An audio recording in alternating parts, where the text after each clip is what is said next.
आज की जो कहानी है ये कहानी बहुत ही ज्ञानवर्धक है। कहानी को पूरा सुनिएगा ताकि कहानी सुनाने का उद्देश्य आपको समझ में आ सके। एक तोता से एक मैना के 3 प्रश्न। सबसे बड़ा दान क्या होता है? सबसे बड़ा धर्म क्या है? और तीसरा प्रश्न है कि सबसे बड़ी शक्ति क्या है जो कि मृत्यु को भी हरा सके। तो इससे पहले कि आप इस कहानी में खो जाएं, चैनल को सब्सक्राइब करके बेल आइकन को प्रेस करना ना भूलें। चलिए कहानी शुरू करते हैं। केदारनाथ मंदिर के सामने एक बहुत बड़ी वट वृक्ष का पेड़ था। उसी पेड़ पर एक तोता और एक मैना बैठे हुए थे। प्रतिदिन तोता और मैना भगवान शंकर के दर्शन किया करते थे। एक दिन मैना के मन में जिज्ञासा हुई और वह तोता से पूछती है कि हे तोता, मुझे ये बताओ कि संसार में सबसे बड़ा दान क्या है? और दूसरा प्रश्न मैना ने पूछा कि संसार में सबसे बड़ा धर्म क्या है? और तीसरा प्रश्न ये पूछा कि संसार में सबसे बड़ी शक्ति कौन सी है जो कि यमराज को भी हरा सकती है। तोता कहता है कि मैना ध्यान से सुनो, मैं तुम्हें मेरे प्रत्यक्ष में बीती हुई एक कहानी सुनाता हूँ। उस कहानी के माध्यम से तुम्हें इन तीनों प्रश्न के उत्तर मिल जाएंगे। तोता कहता है कि मैना ध्यान से सुन। एक धर्मपुर नामक शहर था और उस शहर में एक जागीरदार ठाकुर एक राजपूत रहा करते थे। तो देखो मैना, उस राजा के 2 पुत्र थे। बड़े पुत्र का नाम था धर्मवीर और छोटे पुत्र का नाम था कर्मवीर। धर्मवीर जो था वह तो थोड़ा गंभीर था, लेकिन जो कर्मवीर था वह थोड़ा उदंड स्वभाव का था। एक दिन की बात है, कर्मवीर कहीं घूमने के लिए निकलता है। वह अपने घोड़े पर सवार होकर भड़मड़ कर रहा था। तभी उसे प्यास लग जाती है। तो वह अपने मन में सोचता है कि कहीं मुझे पानी मिल जाता तो मेरी प्यास मिट जाती। तो कहीं रास्ते में उसे एक प्याऊ मिल गई जहाँ ठंडा पानी मिलता है। प्याऊ उसे कहते हैं जो कहीं रास्ते में आने जाने वाले राहगीर को पानी पिलाते हैं। कर्मवीर वहाँ जाता है और पानी पीता है और अपने घोड़े को भी पानी पिलाता है। पानी पीने के बाद कर्मवीर वहाँ थोड़ी देर आराम करता है। तो वह देखता है कि अनेक यात्री यहाँ आ रहे हैं और जा रहे हैं और पानी पीने के बाद आशीर्वाद दे रहे हैं कि बहुत अच्छा काम कर रहा है ये पानी पिलाने वाला। ईश्वर इस पानी पिलाने वाले को हमेशा खुश रखें। ये आशीर्वाद देकर राहगीर वहाँ से चले जाते। कर्मवीर सब कुछ सुन रहा था। तोता मैना से कहता है कि देख मैना, ये बातें जब कर्मवीर ने सुना तो मन में विचार करने लगा कि मैं भी एक प्याऊ खोलूँगा और वहाँ आने जाने वाले सभी राहगीर को पानी पिलाऊंगा। और ये सब सोचकर कर्मवीर अपने घर आ जाता है और घर आकर अपने पिता से कहता है कि पिताजी, मुझे 10 मटकों की जरूरत है। ये बात सुनते ही ठाकुर कहने लगे, क्यों बेटा, तुम्हें क्यों आवश्यकता है? हे पिताजी, मैं पानी पिलाने के लिए प्याऊ खोलना चाहता हूँ। तो ठाकुर कहता है कि बेटे, हमारे पास क्या चीज़ की कमी है, चलो एक प्याऊ खुलवा देंगे और वहाँ एक नौकर रख देंगे। कर्मवीर कहता है, नहीं पिताजी, मैं स्वयं अपने हाथों से पानी पिलाऊंगा। ठाकुर भी अपने बेटे का बात मान लेते हैं और वह ठाकुर का बेटा कर्मवीर ऐसे जगह पर प्याऊ का व्यवस्था करवाता है जहाँ की कोसों दूर दूर तक कोई पानी का व्यवस्था नहीं था। अब उस रास्ते से जितने भी राहगीर जाते वहाँ पानी पीते और आगे बढ़ जाते। तोता मैना से कहता है कि हे मैना, अब देखो एक दिन क्या होता है कि यम के 4 दूत किसी जीव के आत्मा को लेकर वहीं पास के पड़ोसी गांव में जा रहे थे। जब उन्होंने देखा कि मार्ग में एक बहुत ही सुंदर पानी की प्याऊ बनी हुई है और उन्होंने अपना भेष बदला और भेष बदल करके बहुत ही सुंदर युवक का रूप धारण कर लेते हैं और उस प्याऊ वाले के पास पहुंच गए और वहां जाकर उन्होंने पानी पिया। पानी पीने के बाद वह चारों यम के दूत जिसकी आत्मा को लेकर जा रहे थे लेकर चले जाते हैं। अब देखिए क्या होता है, वह तो यम के दूत थे, उन्हें 2 दिन में 4 दिन में वहाँ आसपास आना जाना पड़ता था किसी जीव के आत्मा को लेने के लिए। तो जब जब यम के दूत उस क्षेत्र में आते, वही युवकों का रूप धारण करते और कर्मवीर के प्याऊ के पास पानी पीने के लिए चले जाते।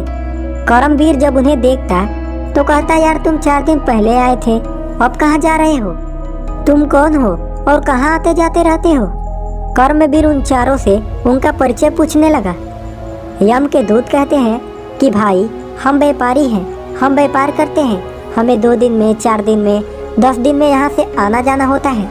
इसीलिए हम आपके प्याऊ के पास पानी पीने के लिए चले आते हैं। तो करमवीर उनके बातों पर विश्वास कर लेता है और सोचता है कि सच में कोई व्यापारी है और यहाँ से आते जाते रहते हैं। तोता कहता है कि हे मैना, ध्यान से सुनो अब क्या होता है। अब जब भी यम के दूत करमवीर के पास आते, करमवीर उनका बड़ा ही स्वागत करता और उन्हें ठंडा पानी पिलाता। धीरे धीरे समय निकलता रहा और जब भी यम के दूत उस रास्ते से आते तो करमवीर के पास पानी पीकर जरूर जाते।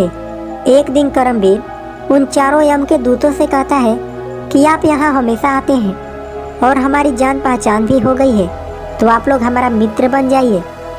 तो वह चारों यम के दूत मान जाते हैं और करमवीर का मित्र बन जाते हैं। अब क्या हुआ, जब उनकी मित्रता हो गई तो करमवीर के प्याऊ के पास जाते और पानी पीते और घंटों करमवीर से बात करते। धीरे धीरे समय निकलता गया और करमवीर का विवाह का समय आ गया। करमवीर अपने चारों मित्रों को निमंत्रण दिया। चारों यम के दूत करमवीर के विवाह में उपस्थित हुए। करमवीर का विवाह हुआ और करमवीर अपनी पत्नी को लेकर घर चला आया। 2-4 दिन का समय और निकल गया। एक दिन की बात है, करमवीर अपने उसी प्याऊ पर पानी पिला रहा था। एक दिन चारों यमदूत यमराज के पास बैठे हुए थे, तो यमराज ने उन्हें आदेश दिया। यमराज उन चारों दूतों से कहने लगे कि तुम लोगों को करमवीर नामक व्यक्ति को कल 12 बजे लेकर आना है। यमराज उन दूतों को 24 घंटा पहले बता देते हैं। अब चारों दूत आपस में विचार करते हैं कि करमवीर से तो हमारी गहरी दोस्ती है, हम उसे कैसे लाएंगे। चारों वहां से चल देते हैं और करमवीर के प्याऊ के पास आते हैं और चारों युवक का रूप धारण कर लेते हैं और करमवीर के पास आकर बैठ जाते हैं। वह चारों यम के दूत पानी पीते हैं और पानी पीने के बाद रोने लगते हैं। कर्मवीर ने जब उन्हें रोते हुए देखा तो कर्मवीर कहता है कि मित्रों, कौन सताया है तुम्हें, मुझे बताओ। मैं इस क्षेत्र का ठाकुर का बेटा हूँ। यदि किसी ने तुम्हें परेशान करने का दुस्साहस किया है तो मैं उसे अवश्य दंडित करूँगा। परंतु उन चारों में से कोई जवाब नहीं देता है। चारों के चारों रोते चले जाते हैं। उसमें से जो छोटा वाला था वह सबसे ज्यादा रोता है। ये बात करमवीर के समझ के बाहर थी। करमवीर कहता है, क्या हुआ मित्रों, मुझे बताओ तो सही। करमवीर कहता है कि छोटे, तुम तो सबसे ज्यादा रो रहे हो, क्या बात है, मुझे बताओ। करमवीर जब उनसे पूरा जिद करता है, पूरा जिद करके पूछता है, तो छोटे वाला कहता है कि हे मित्र, क्या बताऊं तुम्हें। करमवीर कहता है कि बताओ मित्र, क्या बात है। हे मित्र, वास्तव में हम युवक नहीं हैं, हम कोई आदमी नहीं हैं, हम कोई इंसान भी नहीं हैं। हम तो यम के 4 दूत हैं और हम इस क्षेत्र में किसी जीव की आत्मा को लेने आते थे तो तुम्हारे इस प्याऊ के पास पानी पीने के लिए चले आते थे और धीरे धीरे हमारी तुमसे मित्रता हो गई। करमवीर एकदम से डर जाता है। फिर करमवीर कहता है, तो क्या हुआ मित्रों, अब तुम रो क्यों रहे हो। तो छोटे वाला कहने लगा कि हे मित्र, कल 12 बजे का समय है तुम्हारा अंतिम समय आ गया है और मैं इस बात पे रो रहा हूँ कि यमराज ने मुझे ही तुम्हारी जिम्मेवारी सौंपी है। छोटे वाला कहता है कि कल मैं एक सर्प बनूंगा और मैं तुम्हें खाऊंगा और ये जो बड़े वाले मेरे 3 भाई हैं ये तुम्हें लेकर जाएंगे।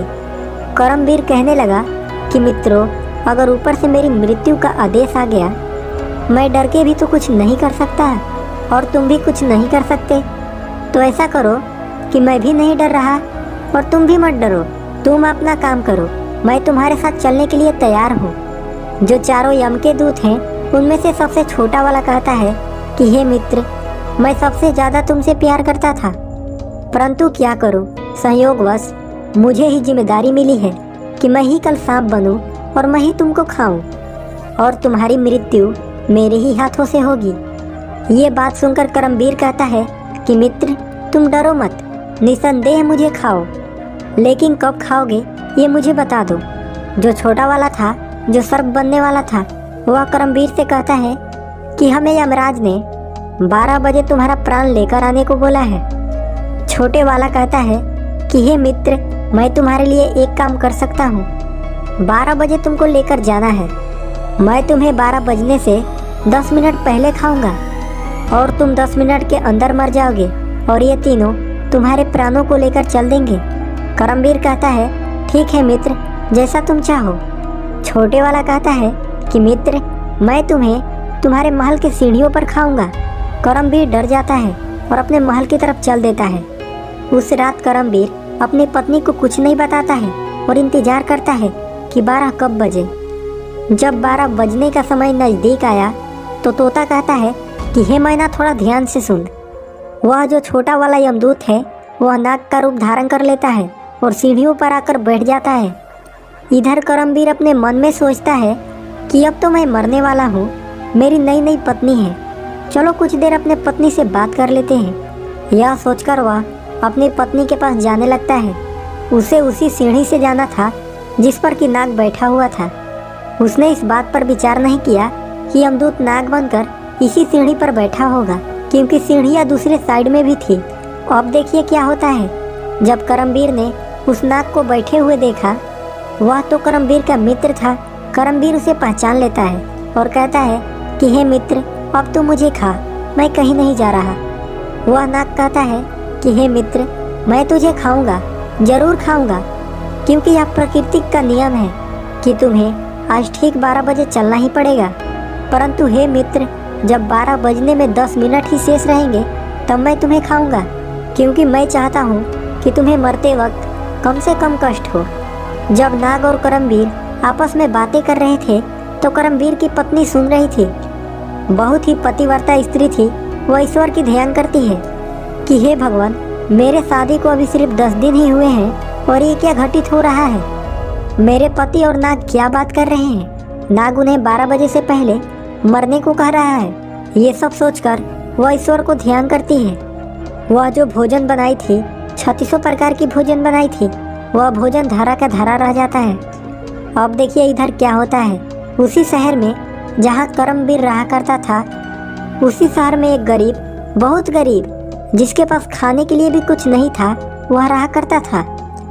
और उसी गरीब की बेटी जो विधवा हो चुकी थी और उसके पेट में एक 6 माह का बच्चा था, तो वह बेटी अपने पिता के घर आ जाती है। जब उसके ससुराल में उसका कोई सहारा नहीं रहा तो अपने पिता के घर आ जाती है।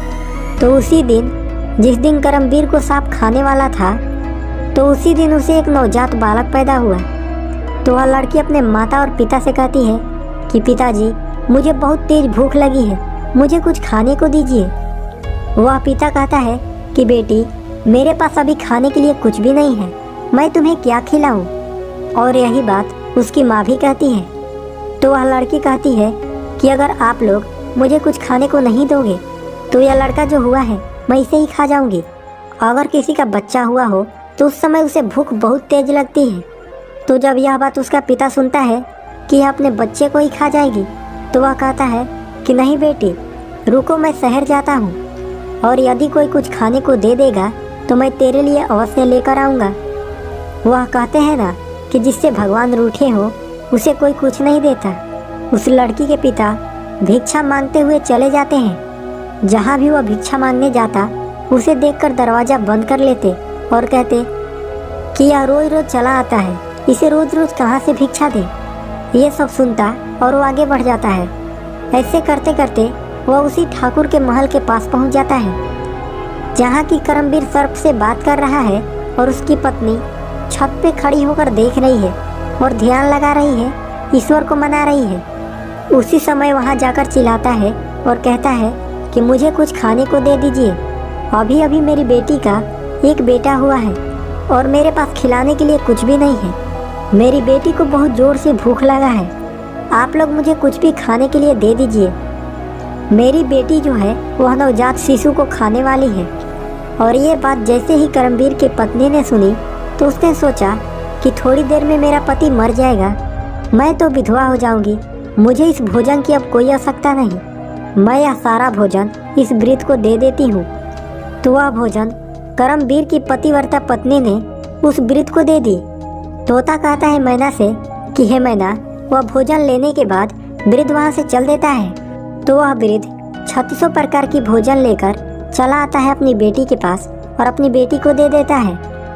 तो उसकी बेटी कहती है कि पिताजी, इतना अच्छा खाना, इतना सारा खाना आप कहाँ से लेकर आए हैं। पिता कहता है कि बेटी, हमारे गांव के जो ठाकुर साहब हैं उनका एक नवविवाहित पत्नी है कुछ समय पहले ही विवाह हुआ था ठाकुर साहब के लड़के का और उसकी पत्नी ने मुझे ये भोजन दिया है। तो वह लड़की कहती है कि हे भगवान, उसका सुहाग अटल हो जाए।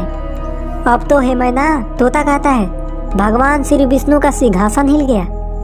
जब भगवान श्री विष्णु का सिंहासन हिला तो भगवान विष्णु नारद को बुलाते हैं और कहते हैं कि हे नारद, जाओ देख कर आओ कि मेरे किसी भक्त पे क्या संकट है जो कि मेरा सिंहासन इतना तेजी से हिल रहा है। अब भगवान नारद तो मन की गति से चल सकते हैं। पलक झपकते ही वह संसार के सभी गतिविधियों को देख सकते हैं।